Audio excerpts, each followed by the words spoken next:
Security reaches for Noah's badge. Helena lifts the seatbelt strap that saved her life. If she speaks, she risks the empire that made her a legend. If she stays silent, he's gone. The review room door clicks shut. What breaks first, her armor or the lie? Before we dive in, make sure to hit subscribe, tap like, and share this video. The more voices we reach, the louder these stories become. And drop your city in the comments. Let's see where love finds us. The lights in OR 6 always reminded her of interrogators, hard, white, unblinking. Dr. Helena Quinn stood beneath them anyway, steady as a column. She was the hospital's star thoracic surgeon, the one rich families whispered about to their friends at galas. If you have to go under the knife, find Quinn. She filled out her graphite scrubs like a woman carved for both strength and softness. Broad hips, full bust, a waist cinched by the tie of her gown. Curves that marketing insisted she hide beneath a lab coat for photos. She didn't hide in the operating room. Here her body and mind were tools, capable, deliberate, precise. "Time out," she said, voice even. "Patient, William Hathaway, 62. Indication, left upper lobectomy. Anesthesia?" "Good," came the reply. "Blood?" Typed and cross-matched. Instrument tables gleamed. Monitors hummed. Beyond the sterile field, through the glass, she could see a PR coordinator ushering an impatient woman in diamonds toward the viewing corridor. The board chair's wife, the kind who thought waiting rooms were for other people. Helena pretended not to notice. She'd made her peace with the VIP wing years ago. If the wealthy wanted plush carpet and cucumber water in the family lounge, fine. But in here, under these lights, everyone was just a chest to be opened and put back together without dropping a beat. They draped the patient. She rested her gloved palm on the exposed skin, feeling the rise and fall. "We're going in," she said. "The first incision is always a conversation. It says, 'I will do what I must to heal you.' And it asks, 'Will you trust me to be kind with the harm I cause?'" Helena spoke with steel and mercy. She worked quickly, commanding the room in low, unhurried tones. It was choreography. Everyone knew their step. Until the retractor arm failed. It happened like a hiccup in a symphony, small, then suddenly catastrophic. The self-retaining retractor, the one she needed to expose the upper lobe, refused to lock. A useless click-thunk, click-thunk. The scrub nurse tried another. Same defect. "SPD," the nurse said into her intercom, tight with urgency. "Retractor arm failure in OR 6. Need a functioning Finocchietto stat." Helena breathed once, slow as water. It wasn't just a broken tool. It was delay. Delay in surgery meant time under anesthesia, time bleeding into risks, time for fear to gather like fog behind glass where diamonds waited. "Manual retraction," Helena said. "We'll hold. Someone get me a solution." Minutes lengthened. They took turns holding. Her shoulder started to burn. A bead of sweat rolled beneath her cap and tickled her temple. The PR coordinator reappeared at the window, a silhouette of nerves. Helena tightened her jaw and kept her voice warm for her team, steady for the patient whose body she was rearranging. Then the door opened and a man in a pale blue SPD jacket slipped in, mask already on, eyes sharp and kind. He wheeled a stainless tray with a new retractor, but it wasn't the standard issue. He had strapped a small padded brace to the arm with a dark band that looked, Helena blinked, like it had been cut from the seatbelt of a car. "Quinn?" he said softly, as if they were equals in a long conversation. "I'm Noah Carter from Sterile Processing. QA missed a microfracture in the locking teeth on the last batch. I've got a reinforced unit I modified 12 minutes ago. Lock's clean, tested twice." "Modified?" the scrub nurse echoed, offended on principle. "In-house biomedical signed off," Noah said, eyes never leaving Helena's. "I called them the second I saw the failure pattern in 4 and 9. Helena didn't love improvisation. She loved standards that held, but she also loved problem solvers who arrived before she knew she needed them. "Show me the lock," she said. He did. It clicked with a satisfying finality she felt in her shoulder. He handed it off, and with the grace of an understudy waiting for his cue, he faded to the perimeter, ready but not intrusive. "Back to music," Helena said. "We're not losing our time." The room exhaled. They opened, held, saw. The lobe presented like a reluctant secret, and Helena coaxed it free with practiced hands. When the vein flashed a brief, angry spurt, she was already there, already calm, already closing. The anesthesiologist watched her work like someone listening to a favourite song. And still, behind the glass, diamonds shifted, restless. They finished in good order. chest tube, closure, dressings. Beautiful, the resident murmured, which meant, I want to be you. It also meant, I want to feel this kind of control in a world that feels ungovernable. Helena stripped her gloves and stepped into the scrub area. The water ran hot over her forearms. She met her face in the mirror. Hazel eyes, strawberry mouth, freckles ghosted by the lights. Her curves under the damp scrubs made people underestimate her or overestimate her in all the wrong ways. Either way, she'd learned to let their projections slide off like water. She'd built a life made of competence and distance. It kept her from being eaten alive. "Dr. Quinn?" a voice said from the doorway. Noah, masked down now, revealed a face with a gentle brow and a beard edged like a careful line. "I wanted to apologize for the failure. We pulled the lot. You shouldn't have had to think about it." "You thought about it," she said, drying her hands. Up close, she noticed things she hadn't in the OR. His hands were big and precise, like a musician's. His eyes had that trait she distrusted and craved, unforced kindness. You saw a pattern and you moved. "Where did the seatbelt come from?" He smiled, sheepish. "Biomed keeps a bin of retired restraints for training clamps. Nylon's strong, cleans well. I also, fix things." He shifted his weight. "Sometimes the quiet room lamp. Sometimes the autoclave door when it sticks and sings like a kettle." "You're not supposed to fix lamps," she said, deadpan. "You're not supposed to need me in OR 6. His smile was small. "Yet here we are." "Here we are," she echoed, and surprised herself by softening. "Thank you, Mr. Carter." "Noah, please," he said. "Everyone calls me Noah." She nodded and left before she could feel anything about how his name felt in her mouth. The board chair's wife descended on her in the VIP lounge, all concern lacquered as care. Helena performed the ritual. The operation went well. The margins look promising. He'll be in recovery soon. When the woman pivoted to ask whether the chef could prepare a sodium-free soup in the private kitchen, Helena looked past her toward the corridor and saw Noah again. He wasn't looking for her. He was kneeling in front of a housekeeping aide with tired eyes and a crumpled tissue. The aide was small, her uniform rumpled. Grief hung on her like a heavy bag. Noah held his hands open in the space between them, palms up, empty, unthreatening. The gesture read like silence made visible. "Breathe with me," he said quietly. "In for 4, hold for 2, out for 6. The aide matched him, once, twice. At the third, her shoulders dropped a fraction. She nodded. "My mother," she said, hiccuping. "ED says waiting." "I'll walk you there," Noah said, rising. Helena watched them go. She felt a tug, not at the place her patients asked her to fix, but at the places she never let anyone see. The room she'd boarded up after her residency ate her first marriage. After the charity cases she argued for were reassigned to later. After she became the surgeon the rich trusted, because she made hard things look easy. She had fashioned control into armor. She called it discipline. Lately it was starting to sound like loneliness. Back in her office, she found a paper cup of ginger tea on her desk. No note, just steam breathing against the cold. "Housekeeping? One of the nurses?"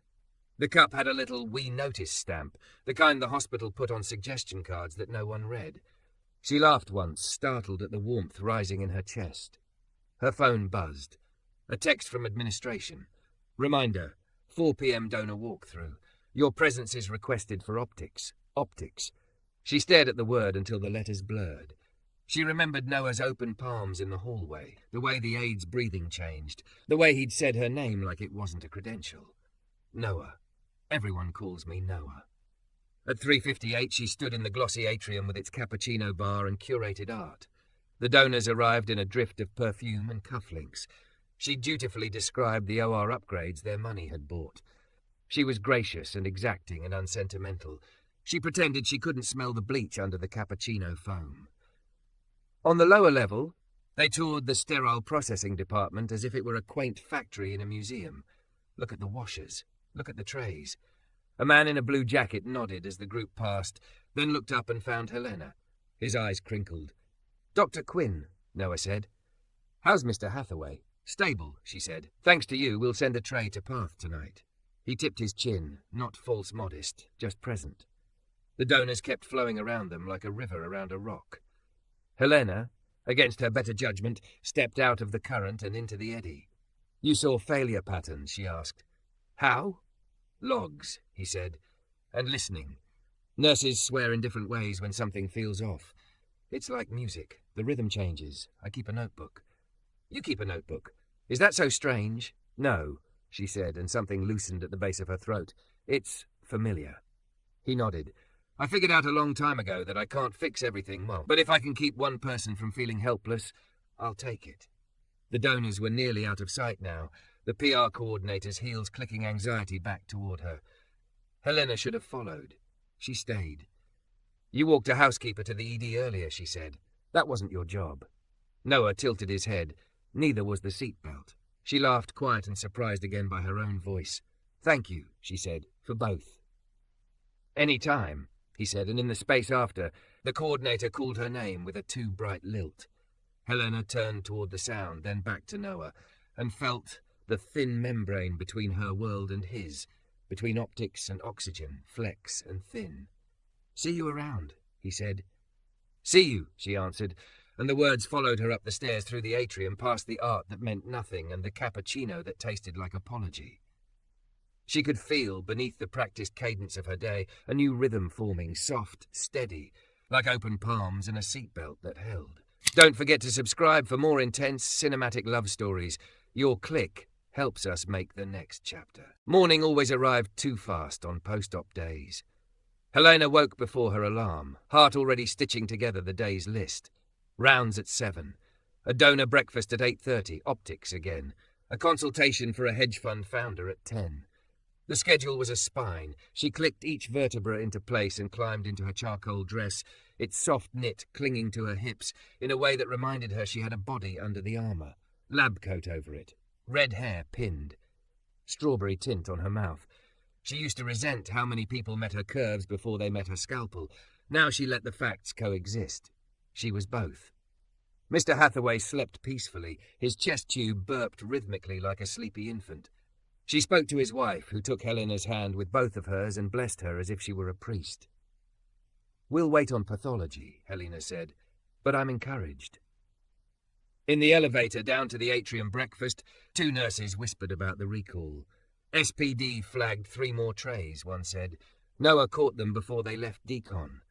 Who's Noah? A new grad asked. Guy with the quiet voice, the first said. You'll know him when you see him. Helena smiled into the stainless wool. She already did. The breakfast was a velvet blur of pastries and gratitude staged for cameras. The board chair spoke about excellence under pressure and mentioned Helena by name. A photographer asked her to remove her lab coat. She didn't. As she accepted a crystal plaque, her phone buzzed with an ED consult. 19-year-old male penetrating chest trauma from a construction accident, rebar through the 5th intercostal, BP softening. Surgical attending needed. Helena's attending was the hedge fund consult. Her hands knew which one mattered. She set the plaque down. I'm needed downstairs, she told the PR coordinator, who blinked like she'd been slapped with the wrong kind of news. Can't Dr. Patel? Call whoever you like, Helena said, already moving. I'm going. The ED held a weather system of its own. Humidity of fear, neon of alarms, the sour sweet of antiseptic and human panic. In trauma too, a kid lay grey around the lips, eyes wide as a night animal. Blood bubbled where it shouldn't. A slender woman in a warehouse polo clutched a hard hat to her stomach, prayer and rage trading places on her face. Helena Quinn, Thoracic, she said, stripping off her jewellery, scrubbing in at the hall sink. Name? Luis, the woman said. He's my boy. Helena touched Luis's forehead. Hey, Luis, I'm going to help you breathe. I need you to trust me. She looked at the mother. I'm taking him to the OR now. We don't have a room, a charge nurse said, harried. VIP wing added 2 electives when 3 cancelled last night. No turnover yet. Then we make one, Helena said, the ice in her voice forming from years of being told what mattered. Page anesthesia. Call SPD and tell them I need a chest tray that's been hand-checked. Carter knows what I mean. The mother was shaking, breath snagging in her throat. Helena caught her gaze, all surgeon and all human. Breathe with me, she said, palms open between them. In for 4, hold for 2, out for 6. They timed it together. 1, 2, 3, 4, hold. 1, 2, out. 1, 2, 3, 4, 5, 6. On the second round, the woman's shoulders eased. Luis watched them both and tried it, his exhale a tremble. The rhythm stitched a bridge across the panic. Let's move, Helena said. She met them at the OR doors. Everything felt 2 clicks faster, like the world knew to get out of its own way. In the corridor, Noah rolled up with a tray, and that same steady presence that made her think of a tree that had learned the wind. "I triple-checked the locks," he said, voice low. "I pulled a tray from a clean lot and Spot replaced the rib spreader with the reinforced one. We're clear." "You're a miracle," she said before she could censor it.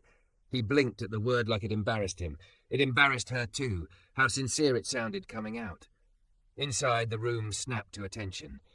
There was no diamonded wife in the gallery today, no cappuccino froth, just a boy, a hole, a clock. They intubated. The monitor moaned, then steadied. Helena's hands moved the way bodies remember music.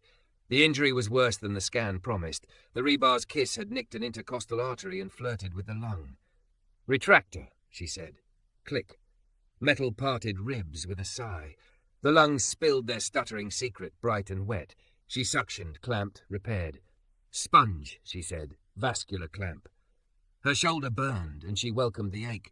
When a clamp slid off slick tissue, she swallowed her frustration, reset, breathed like she'd taught the boy's mother. In for 4. Hold for 2. Out for 6. The room took her cue. Anesthesiology adjusted. The scrub nurse anticipated. The resident learned not to panic. They got ahead of the bleed. The lung opened under her palm like a paper lantern. "Good," she said, which meant we made it to the next beat. She placed a chest tube, closed the layers that she'd parted with apology, and let relief creep up her spine 1 inch at a time. Outside, the mother waited, fingers strangling a styrofoam cup. Helena told her the words that mattered. "He's stable. The damage is repaired. We'll watch him closely. He's breathing on his own." The woman pressed the hard hat to her face and sobbed the kind of sob that startles Grace out of a hallway. She grabbed Helena's hand and kissed the knuckles through the glove. "Bless you," she said into plastic. "Bless you." Helena felt the blessing land and ricochet through rooms she thought she'd locked. "He did the breathing," she managed. "We just made space for it." She found Noah in the corridor outside SPD, where stray sun from the loading dock made dust look like gold. He was wiping down a metal cart with the reverence of someone cleaning their only instrument. Up close, he smelled like lemon cleaner and some warm thing she couldn't name. "You ever get used to it?" she asked, surprising both of them. "To what?" "The way relief feels like your ribs are too tight." He leaned on the cart. "I don't try to get used to it," he said. "I try to remember it. Otherwise the days turn into trays." She laughed soft. "Is that in your notebook?" "No," he said. "That one's just in my head." He hesitated. "We pulled the vendor's lot for the retractors. I sent a report. The manufacturer reps are not thrilled." "Because it costs money," she said. "Because admitting a flaw threatens a contract," he said, unflinching. "And the board chair plays golf with their rep." Of course he did. "You'll have backup," she said. "I'll add my name." He looked at her then like she'd stepped through a door he'd been staring at for years. That could get loud. "Then we'll speak clearly." Silence opened up between them, big and gentle. Someone wheeled a linen cart past, and the corridor filled with the domestic rustle of hospital life. Helena watched his hands, nails short, the pads scuffed, the back of his right thumb nicked and wrapped with a cartoon bandage. She wanted to ask 100 questions she'd never let herself ask anyone on a hospital floor. Who are you when you go home? What do you fix when no one's watching? Who noticed you first? She asked instead. Why here? You could be in biomed or engineering. You could be making more money somewhere without fluorescent lights. My sister, he said, almost a whisper, like the answer had to be tricked into the air. Sickle cell. When we were kids, an instrument that wasn't cleaned right gave her an infection after a port change. She made it through, but it opened a door in me. I wanted to stand between people and that kind of preventable harm. Helena swallowed the ache that rose. Is she? She's good, he said and smiled. She teaches 3rd grade. She's scarier than any surgeon when the kids steal crayons. Some surgeons are very kind, Helena said, deadpan. I know, he said, matching the tone. One of them taught a stranger to breathe in the hallway today. They stood there, the breath between them its own small creature.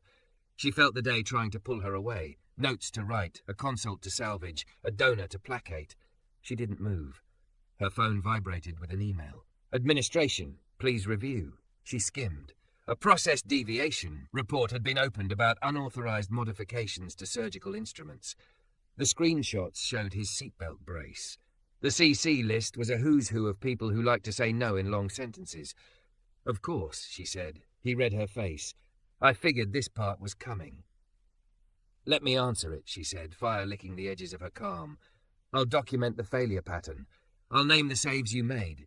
They can't discipline competence. They can, he said, not bitter, just factual. But it helps when someone with a name says what actually happened. My name isn't a shield, she said. It is for some of us, he said, eyes kind, and you can use it without losing who you are. Before she could answer, the PR coordinator materialized, smile pinned like taxidermy. Dr. Quinn, the hedge fund consult has been waiting. We can reschedule the worker case to a colleague. The worker case is in recovery breathing, Helena said evenly.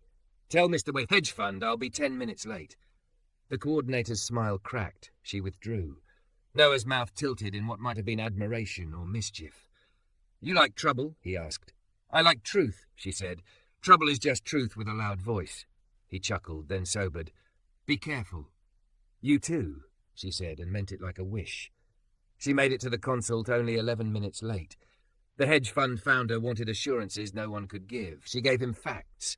When he blustered about his influence, she thought of a 19-year-old's lungs inflating under her palm and did not flinch. By late afternoon, the hospital had shifted again. Luis's colour had returned to his cheeks. Mr. Hathaway squeezed his wife's hand in his sleep. The donors left with goodie bags and Instagram stories. In her office, the ginger teacup waited, "We notice," stamp faint with condensation. Next to it sat a folded piece of paper without a name. She opened it. A seatbelt strap, cleanly cut, lay inside. Under it, a line of neat handwriting, for when something worth keeping needs a stronger hold. Her phone buzzed a second time. Another administration email, this one with a colder edge. Effective immediately, SPD staff member Noah Carter is suspended pending investigation of unauthorized device modification and breach of vendor protocol. Security to collect badge by 6 p.m. The clock above her door read 5:52. Helena stood so fast her chair skittered back. The strap trembled in her grip. She took one breath in for 4, held for 2, and exhaled for 6. Then she ran. She hit the stairwell at a run, badge clacking against her chest, lab coat flying open over the soft black knit that hugged her hips. 5:53. Breath in for 4, hold for 2, out for 6. Hold, she told herself, and then she was through the double doors into sterile processing where everything smelled like lemon and steam. Security stood by the lockers, 2 officers in navy, politely rigid. Noah was there with his jacket folded over his forearm and his hands open, palms up, as if even now he refused to make fists. His eyes found hers and something in his shoulders eased. The sergeant reached out for his badge. Stop, Helena said, not loud, just final. No one takes anything until Just Culture Review is convened with clinical leadership present. She held up the seatbelt strap he'd left on her desk like a banner, and until my operative notes and incident report are entered into the record. Dr. Quinn, the sergeant said, careful. Admin sent the suspension order. I'm aware, she said, stepping into the triangle of them. I'm also aware that what Noah Carter did today prevented harm. The modification was done under emergent conditions with biomedical sign-off when vendor equipment failed in a pattern we can document. She glanced at Noah. Is that correct? He nodded once. Biomedtech style signed. The sergeant's radio crackled. Helena's phone was already at her ear. Get me Dr. Nasser, she told the switchboard. Chief Medical Officer. A breath and then... Helena, Samir Nassar said, voice dry with too many fires. I assume this is about the SPD thing. About the patient safety save, she said. Suspend if you must, but do not take his badge until you have my report, and we will not scapegoat a worker for patching a hole the vendor left. A pause. Paper rustled. You'll sign a statement? I'll bring 3, with names.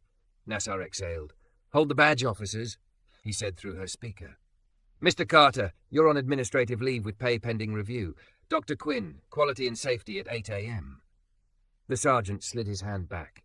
The moment shrank. The room reassembled around them, the washers cycling, the trays whispering metal on metal. Noah's expression didn't change much, but relief rippled the air like heat. Thank you, he said. Don't thank me yet, Helena said. Meet me at 7:45 outside 3B. We walk in together. He almost smiled. You planning to fight? I'm planning to tell the truth without blinking. He looked at the strap in her fingers, then at her face. Be careful, he said again, soft. You too, she answered, and when their palms met in a quick squeeze, it felt like a promise disguised as a practical gesture. That night her office became a war room. She kicked off her heels, the curve of her calves aching from the run, and let her hair down so her scalp could breathe. She wrote the operative addendum in clean, spare sentences. She recorded the failure pattern, click-thunk, improper lock under load, batch numbers cross-checked. She paged anesthesia for a statement. Dr. Shi sent it with a terse footer. Modified retractor functioned within expected parameters. Decision prevented delay. The scrub nurse, who distrusted improvisation on principle, still wrote, device locked securely and enabled exposure. Dr. Quinn maintained control. Luis's trauma case note illuminated the other half of the day. The boy breathing, the mother's hands shaking around a hard hat, the clock that did not care about donors. She emailed Biomed and got a PDF back at 11:26 p.m. Temporary reinforcement material, nylon webbing, meets tensile requirements under sterilization. Edges heat-sealed, surfaces intact. It wasn't poetry, but it was armor. She copied vendor serials from SPD logs and built a timeline. At the bottom she typed a fatter sentence than the others. Protecting patients cannot depend on optics. We will choose oxygen. At 7:45 a.m., Noah was already there in the corridor outside the conference room, jacket zipped, hands in his pockets. He'd shaved. The line of his beard made his kindness look sharper, not softer. He handed her a paper cup with the small "We Notice" stamp. The steam smelled like ginger. You keep doing that, she said. What? Showing up before the need. He shrugged. I listen. Quality and safety had all the fluorescent gravity of a courtroom pretending to be a meeting. Around the table, Dr. Nasser, risk management in black, human resources in beige, the OR nurse manager, biomed tech Styles with a folder, and a vendor rep in a crisp suit who wore concern like a watch he couldn't quite afford. Thank you for coming, Risk began. We're here to discuss unauthorized modification of a Class 1 instrument and potential liability generated by a batch failure, Helena said, laying down her documents, that Mr. Carter detected, reported, and mitigated, preventing delay or harm. The modification in question was stabilized and sterilized with biomedical oversight. Here are the logs from R4 and 9, the last 48 hours. Here are tray serials. Here's my operative note. The vendor rep interlaced his fingers. Our engineering team has not confirmed a defect. Any locking anomalies could derive from user error. Helena slid the biomed report across the table to Dr. Nasser, then placed the seatbelt strap on the wood like a strip of evidence. Your locking teeth had microfractures visible under magnification. Nurses describe a distinct click-thunk pattern present in 4 rooms across 2 shifts. If you'd like, I can play you 10 minutes of audio of nurses swearing in 3 languages when it failed. A cough. Someone almost smiled. The rep did not. Regardless, a strap from, what is that? A restraint, cannot be sanctioned. Retired restraint nylon used as reinforcement under biomed oversight. Styles read from his own paper board. Tensile strength held after repeated wash steam cycles. No biological residue, no delamination. It's ugly, but it works. He looked up. And I signed it. HR frowned. That may expose us to... To what? Helena asked. To a headline that says a hospital worker kept a patient safe when a vendor's device failed and administration tried to punish him for it. Risk rustled. We're not punishing. You suspended him by email and sent security for his badge, Helena said, steady. Meanwhile, 2 patients were saved yesterday. One because we bought a wing with cappuccino foam, and one because a man in a blue jacket listened, thought, and moved. Silence drew its chair closer. Dr. Nasser laced his fingers on the table. Mr. Carter, he said, voice even, walk us through your timeline. Noah didn't perform. He didn't swell or shrink. He just told it. The first failure, the pattern, the call to biomed, the brace he'd prepared in case R6 needed it, the swap of the rib spreader for the reinforced unit in the trauma case. He spoke like a craftsman, explaining a joint, where the pressure travels, where the wood will split, how to spread the load. When he finished, Helena added what he would not say, that he'd walked a housekeeper to the ED when grief folded her in half. that he kept a notebook to catch what other people called noise, that he wasn't trying to be a hero, he was trying to keep one more person from feeling helpless. The vendor rep said something about contracts. Dr. Nasser said something about the FDA. Risk said something about protocols. HR said something about consistency. And I'm saying something about truth, Helena said, slightly softer, which made every head tilt forward. We cannot let the word protocol mean the rule we hide behind when a person with less power does the right thing. If you need to discipline someone, discipline me. I greenlit the use in the room. I'm not going to pretend I didn't just because my last name appears bigger on the donor brochure. That landed. Even Risk looked up from the rules long enough to see a person. Dr. Nasser rubbed his temple and then looked at Noah. If we reinstate you pending completion of the vendor audit, will you work on a formal policy for emergency reinforcement under biomed supervision? Yes, Noah said simply. And will you, Nasser turned to Helena, co-author a report with biomed and OR leadership outlining the failure pattern and recommending the vendor recall? Yes, she said, the word clean as a suture. Then here's the decision, Nasser said. Badge stays, pay stays, work moves off direct instrument handling for 72 hours while we clear the trays. You'll consult with biomed and training on the policy. Vendor is notified. Risk drafts language. And, he glanced toward the vendor rep whose mouth had gone thin, if the vendor resists recall, we go public with our data. It wasn't triumph. It was better. It was how safety should sound. After, in the hall, the building seemed to inhale. Nurses rolled computers on wheels. A transporter pushed a bed like a ship. Someone laughed in Spanish 2 corridors over. Noah leaned against the wall and closed his eyes for a beat. You okay? Helena asked. He nodded, then shook his head, then nodded again. I was ready to be fired. I didn't want you to... To what? She asked. Use my name? I'm tired of spending it on gala speeches. This is what it's for. His gaze warmed. Still, thank you. They stood without filling the space with what they didn't know how to say. She looked at his hands, at the cartoon bandage still clinging to his thumb. He looked at her mouth, then at the floor, then back to her eyes like he'd chosen the honest path twice in one day. Coffee? She asked. Real, not cappuccino foam. Only if we can drink it somewhere that smells like air, he said. They found a side stair up to the roof where the HVAC hum became white noise. The city spread out, hard and bright, and the hospital's helipad painted a circle that felt for once like an invitation instead of a landing zone. The wind caught her hair. She pushed it back, laughing when it stuck to her lip gloss. He watched her with a surprise he didn't hide, like he'd discovered a door that led to sky. I used to think control would save me, she said, wrapping both hands around the hot paper cup. I built a life out of it. It made me good at my job. It also made me lonely. He sat on the low wall, elbows on his knees. I used to think quiet would keep me invisible enough to help without getting in anyone's way, he said. Then I learned quiet can be a voice, too, if you let it carry. They were both still for a beat, the wind tugging at their words. She reached into her pocket and set the seatbelt strap between them on the wall. For when something worth keeping needs a stronger hold, she said. He touched it with 2 fingers, then turned his palm up in the space between them, the way he had in the hallway with a grieving stranger. She laid her hand in his. It wasn't dramatic. It was like setting a rib into place so the lung has room. Breathe with me, he said. In for 4, she whispered. They did. The city kept moving. Somewhere below, a family put flowers in a vase in a VIP room. Somewhere else, a boy's mother fell asleep on a plastic chair beside a bed. In her chest, the old beat, the one of scheduled optics and library quiet distance, softened. A new rhythm steadied. Open palms, reinforced braces, truth spoken without blinking. When they stood to go back down, she didn't reach for her lab coat first. She reached for his hand. He didn't hesitate. In the stairwell, in the ordinary echo of their steps, she felt it land. The thing she hadn't let herself say out loud, even to the mirror. She was falling, not out of control, but out of armor. And for the first time in years, she was exactly where she was meant to be.